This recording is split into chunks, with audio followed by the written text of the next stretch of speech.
A gente volta a falar com Giba Bergamin, que acompanhou esse anúncio. Giba. Oi, Maju, mais uma vez boa tarde a todos. Olha, durante a entrevista coletiva aos jornalistas, o governador João Dória usou os termos recomendação e determinação para falar do fechamento dos shoppings. Só que a secretária de Desenvolvimento Econômico, Patrícia Ela, emitiu uma nota. E nessa nota ela diz que o governo recomenda o fechamento dos shoppings da capital e da Grande São Paulo a partir da próxima segunda-feira. Não é uma determinação, fecha aspas. Nós questionamos as associações de shoppings para saber o que eles têm a dizer sobre isso, mas estamos esperando resposta ainda. A secretária me disse aqui que já há uma negociação avançada e positiva, dizendo que os shoppings estão aceitando esse acordo para, a partir do dia 23, próxima segunda-feira, de fato, fazer o fechamento. Amanhã vai ser publicado um decreto com todas as regras, inclusive explicando se mercados dentro de shoppings também serão fechados. Maju. Obrigada, Giba, destacando que é uma recomendação do governo de São Paulo para o fechamento dos shoppings a partir da próxima segunda-feira. E a Bolsa voltou a despencar por causa do novo coronavírus. Os negócios foram paralisados para aquela respirada pela sexta vez no mês. O repórter Renato Biasi está numa corretora para falar com a gente sobre isso. Oi, Renato, qual a situação agora? Boa tarde. Oi, Maju, boa tarde a todos. Olha, a Bolsa de São Paulo já caiu às 10 da manhã, logo depois de abrir, já caiu de forma acentuada. E a 1h15 da tarde, quando as ações já despencavam a menos 10,26%, os negócios foram paralisados. O circuit breaker foi acionado. Os negócios foram retomados meia hora depois, mas continuaram caindo. Para a gente ter uma ideia, vamos dar uma olhada nesse gráfico aqui. Olha só, agora o Ibovespa está em queda de 14,46%. Portanto, se chegar a 15%, uma nova paralisação será feita. A mesma coisa acontece na Bolsa de Nova York, que teve um circuit breaker também hoje. Ela atingiu 7,82% de queda. Os negócios foram paralisados, retomaram, agora queda de menos 9,23%. A percepção dos economistas, do mercado, neste momento, é de que, apesar dos esforços dos governos pelo mundo, há um medo real de uma recessão global. Maju. Obrigada, Renato. E foi enterrado hoje em São Paulo a primeira vítima, de Covid-19 no Brasil. É um homem de 62 anos que apresentou sintomas no último dia 10. Ele procurou atendimento 4 dias depois e morreu na segunda-feira. Ao jornal O Globo, parentes dele disseram que sentem sintomas parecidos e que estão com medo porque não conseguiram fazer o exame. A vítima é um homem de 62 anos que estava internado no Hospital Particular Santa Maggiore, que fica na zona sul de São Paulo. Era diabético e hipertenso. Segundo a família, ele teve contato com 5 pessoas nos últimos dias. O pai, de 83 anos, a mãe, de 82, o irmão de 5.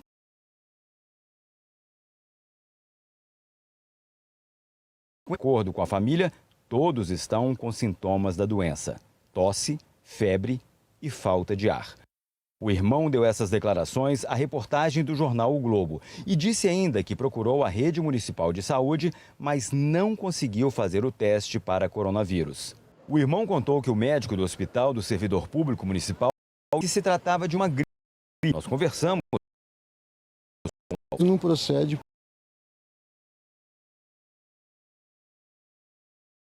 de coronavírus, ele faz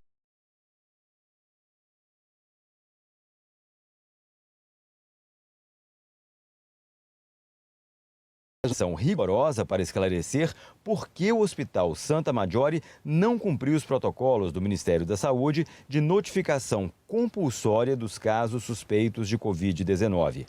A rede Prevent Senior, dona do hospital, não quis se pronunciar. Ontem, o coordenador do Centro de Contingência para o Coronavírus em São Paulo reconheceu a necessidade de fazer mais exames, mas afirmou que existe um limite. Nós entendemos que é ampliar os centros de diagnóstico. Mas eu insisto no que eu venho falando. Existe o mundo ideal, existe o mundo real. O mundo ideal, nós queremos fazer exames para todo mundo. Isto não é real.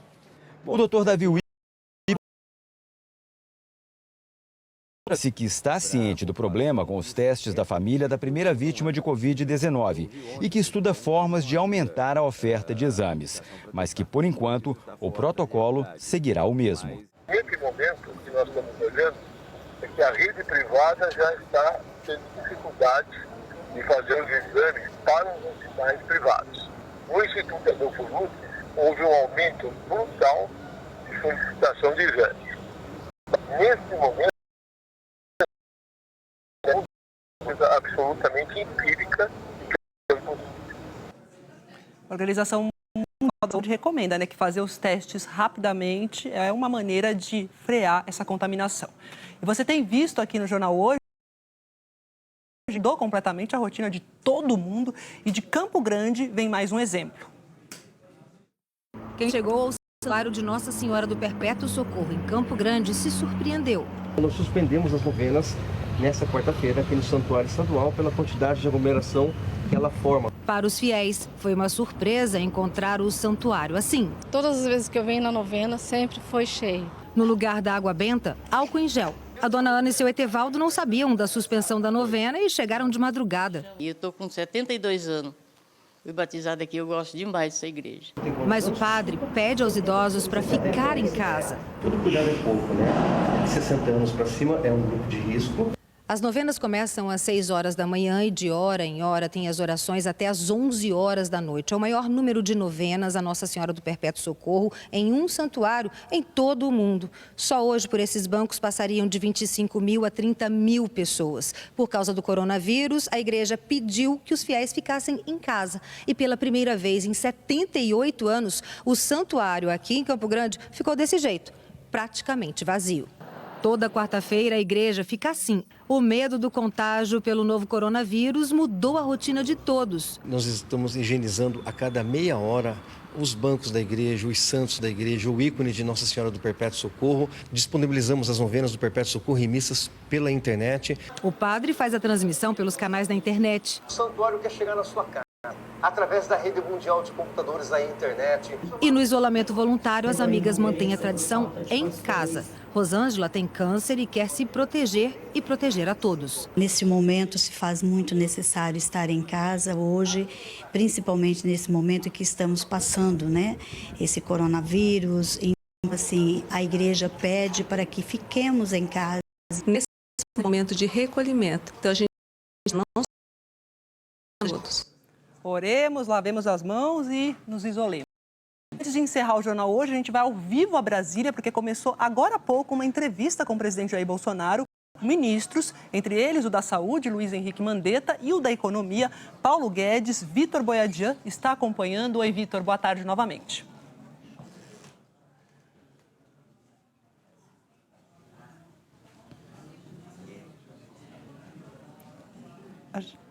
A gente não está ouvindo o Vitor Boiadian, vamos ver se a gente corre.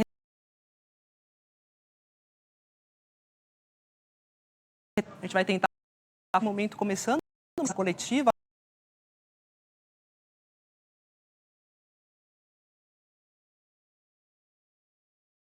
Agora.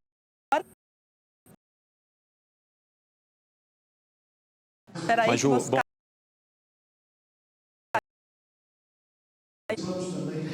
Essa coletiva começou a ser 5 ministros que Bolsonaro.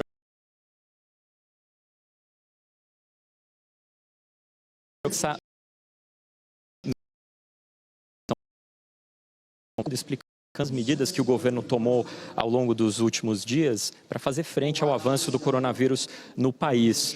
E ele confirmou que mais um ministro testou positivo, já havia testado uma vez, testou negativo, e agora um novo teste testou positivo. Além do general Heleno, ministro-chefe do Gabinete de Segurança Institucional, o ministro de Minas e Energia, Bento Albuquerque. Informação que veio daqui pelo presidente Jair Bolsonaro. Nesse momento, quem fala é o ministro da Economia, Paulo Guedes, mas vamos ver um comecinho dessa entrevista em que o presidente explicou por que todos estão tomando essas precauções. E ainda assim, porque estamos usando máscaras agora. Além do general Heleno, que teve contato com alguns daqui, também tivemos positivo agora o teste do ministro das Minas e Energia, o Almirante Bento. Então, obviamente, o cuidado nosso tem que ser redobrado.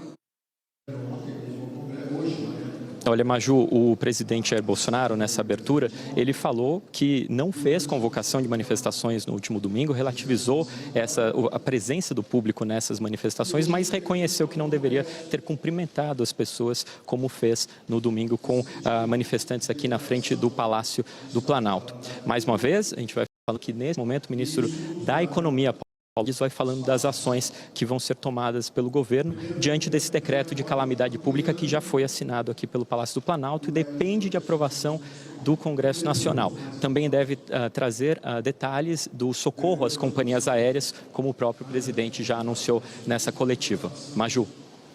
Obrigada, Vitor Boiadian, trazendo informações de Brasília. Ministro de Minas e Energia, Bento Albuquerque, também está com o novo coronavírus. E uma última informação, o médico Davi Wippe, que coordena o combate ao coronavírus aqui em São Paulo, confirmou agora há pouco que recebeu a confirmação de mais 2 mortes por coronavírus em São Paulo, vítimas de 65 e 80 anos. O Jornal Hoje termina aqui, você acompanha outras notícias no Jornal Nacional. Para rever as reportagens, basta ir ao Globoplay. Boa tarde e até amanhã.